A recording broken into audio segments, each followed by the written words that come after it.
Hello guys. हमारा topic है power plant economics. Power plant economics, ठीक है। पावर प्लांट इकोनॉमिक्स में हम दो चीज़ें पढ़ते हैं। Number one, curves, and number second, factors, different type के फैक्टर्स। अब क्वेश्चन आता है कि पावर प्लांट इकोनॉमिक्स जो है वो क्या होती है और इसकी स्टडी हम क्यों करते हैं। पावर प्लांट इकोनॉमिक्स क्या होती है और इसकी स्टडी जो है क्यों की जाती है। तो जो पावर जनरेशन जो कंपनीज होती है, पावर जनरेशन कंपनीज या पावर प्लांट, ठीक है। तो उनका मकसद होता है कि उनकी कंपनी जो है वो प्रॉफिट में रहे। तो इसके लिए वो क्या करते हैं कि जो भी वो इलेक्ट्रिसिटी जनरेट करते हैं उसकी per unit cost of electricity decide करते हैं। Per unit cost of electricity,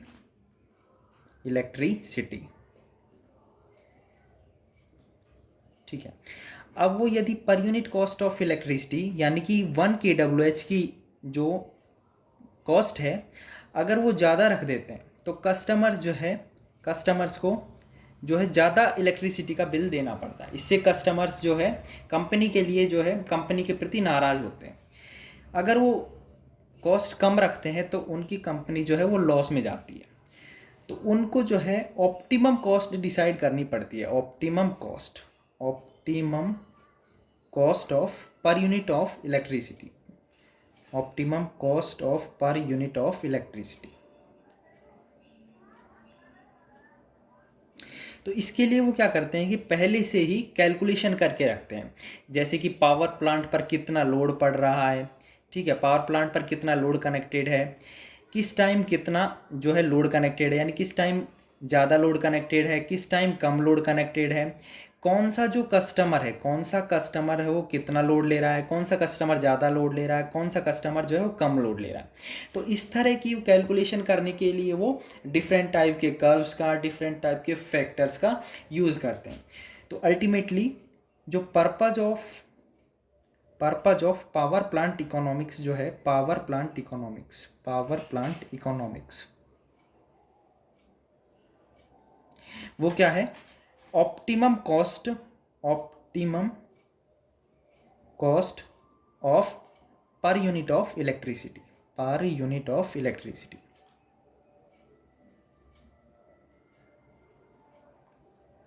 तो सबसे पहले इसमें जो हम पढ़ेंगे वो है लोड, ठीक है। कर्व्स इसमें जो सबसे पहले पढ़ेंगे वो है कर्व्स में नंबर 1 आता है लोड कर्व। तो नाम से ही पता लग रहा है कि लोड का कर्व है। लोड कर्व मतलब लोड का कर्व। तो टाइम के साथ लोड कितना वेरी हो रहा है उसको बोलते हैं लोड कर्व, यानी कि variation of load with respect to time.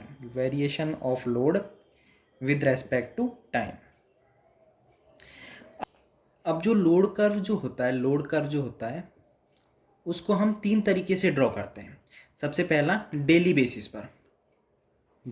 Basis का मतलब है दिन के 24 आवर्स में लोड का वेरिएशन, दिन के 24 आवर्स में लोड किस तरीके से चेंज हो रहा है उसको बोलते हैं डेली बेसिस का लोड कर्व।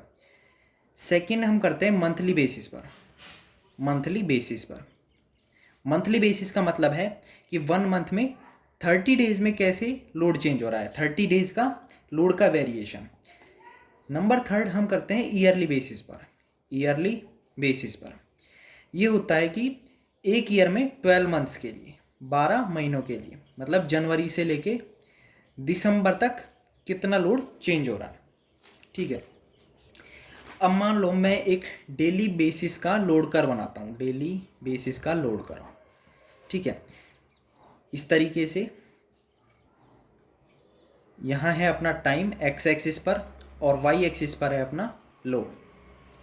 डेली बेसिस का मतलब है कि हमें दिन के 24 आवर्स में लोड का वेरिएशन देखना है।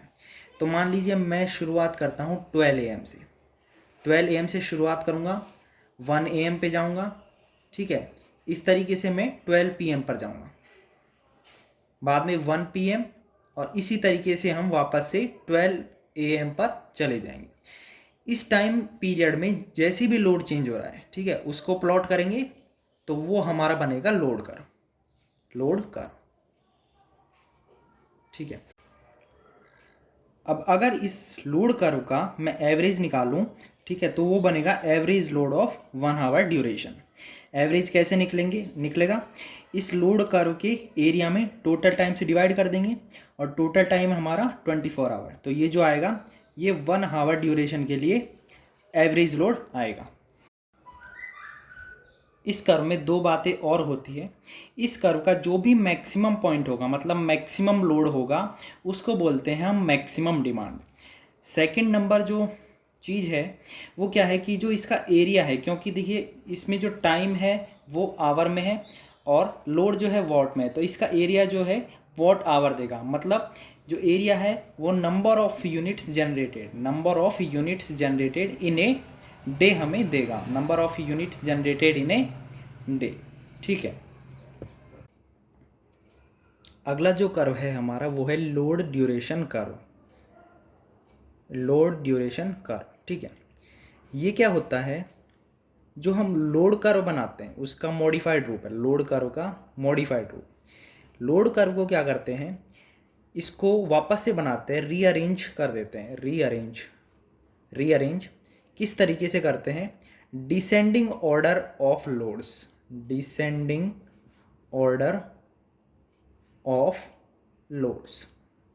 ठीक है। मान लो किसी लोड कर्व में मैक्सिमम लोड जो है मान लो 10 किलोवाट है और ये जो है मान लो 2 घंटे के लिए पावर सिस्टम से कनेक्ट रहता है। अगला लोड 10 किलोवाट के बाद मुझे मान लो 8 किलोवाट देखना है। 8 किलोवाट लोड है वो कितने टाइम तक कनेक्ट रहता है, ये मान लिया हमने जैसे 8 घंटे तक कनेक्ट रहता है, 8 घंटे तक ये कनेक्ट रहता है, ठीक है। 10-8 उसके बाद मुझे देखना है 6 किलोवाट मान लो ये जो है अपना 14 घंटे के लिए कनेक्ट रहता है, 14 घंटे के लिए। उसके बाद 4 किलोवाट लोड, ये जो है वो 20 घंटे के लिए कनेक्ट रहता है। और मिनिमम लोड मान लो 2 किलोवाट है, यानी 2 किलोवाट तो रहेगा ही रहेगा, यानी कि 2 किलोवाट जो है वो 24 घंटे के लिए कनेक्टेड है, ठीक है। अब मैं इन सब लोड का 10, 8, 6, 4, 2 इन सब का कर्व बनाऊंगा, ठीक है, कर्व बनाऊंगा लोड ड्यूरेशन के रेस्पेक्ट में। तो ये बना दिया अपन ने टाइम ड्यूरेशन, ये टाइम ड्यूरेशन है और वाई एक्सिस पर लोड, ठीक है। 0 से स्टार्ट होगा, 0, 1, 2 एंड 24 तक जाएगा, 24 आवर्स तक ये जाएगा। सबसे पहला जो लोड है वो है 10 किलोवाट, ठीक है। सबसे पहला जो लोड है वो 10 किलोवाट है और ये सिर्फ 2 घंटे ही कनेक्ट रहता है। तो क्या करेंगे, 2 घंटे तक हम बनाएंगे 10 किलोवाट लोड, ये 10 किलोवाट लोड 2 घंटे के लिए।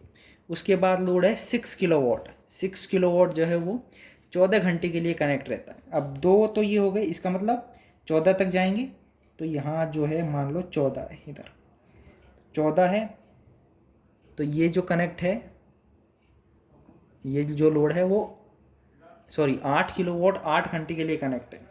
ये जो है ये 6 किलोवाट है, यहाँ जो बीच में 8 किलोवाट लोड है, ये है अपना 8 पे, यहाँ पे 8 किलोवाट है। उसके बाद 6, उसके बाद 4 है और उसके बाद 2 है, और जो 2 है वो 24 आवर्स के लिए कनेक्ट है, ठीक है। 4 जो है वो 20 के लिए कनेक्ट है। तो इस तरीके का जो लोड कर्व है उसको बोलते हैं हम लोड ड्यूरेशन कर्व। सारे के सारे लोड जो है वो डिसेंडिंग ऑर्डर में है, ठीक है। अब इस कर्व से मुझे कुछ बातें पता लगती है। नंबर 1, इससे मुझे मैक्सिमम लोड पता लगता है, maximum load. Number 2, minimum load पता लगता है, minimum load. Number 3, duration of load पता लगता है, ड्यूरेशन ऑफ डिफरेंट लोड्स, तो ये 3 बातें मुझे इस कर्व से पता लगती है। नंबर थर्ड जो कर्व आता है हमारा वो है मास कर्व। ठीक है, मास कर्व को हम एनर्जी कर्व भी बोलते हैं। ठीक है, मास कर्व क्या होता है, ये एनर्जी वर्सेस टाइम प्लॉट होता है, एनर्जी का टाइम के साथ वेरिएशन। इसको हम किस तरीके से बनाते हैं, हम एक्स एक्सिस पर लेते हैं टाइम और वाई एक्सिस पर लेते हैं एनर्जी। ठीक है, मान लो मैंने 12 AM से चालू किया, 12 AM देन 1 AM 2 AM, इसी तरीके से 12 PM, उसके बाद 12 AM वापस आ जाएगा। तो 12 AM से 1 AM के बीच में लोड ने कितनी एनर्जी एब्जॉर्व कर ली, या कितनी एनर्जी उसने जो है खर्च कर दी है, लोड ने कितनी एनर्जी खर्च कर दी है, उसका प्लॉट बनेगा। ठीक है, अब 1 AM से 2 AM के बीच में बात करूं तो इतनी एनर्जी वो पहले ले चुका। ठीक है, इतनी एनर्जी पहले ले चुका और कुछ एनर्जी कंज्यूम कर रहा है, तो यहाँ के बाद जो एनर्जी है वो ज़्यादा रहेगी। ठीक है, क्यों ज़्यादा रहेगी, क्योंकि ये एनर्जी भी ऐड हो चुकी है। अब अगली ड्यूरेशन में जो है यहाँ से यहाँ तक की जो है टोटल एनर्जी भी ऐड हो चुकी है, तो अगली एनर्जी जो है, एनर्जी का जो टोटल है वो और भी ज़्यादा आएगा। अगली ड्यूरेशन में एनर्जी का जो ड्यूरेशन है वो और भी ज़्यादा आएगा, और भी ज़्यादा आएगा। तो इस तरीके का जो कर्व है वो असेंडिंग ऑर्डर में बनता है, असेंडिंग ऑर्डर में बनता है।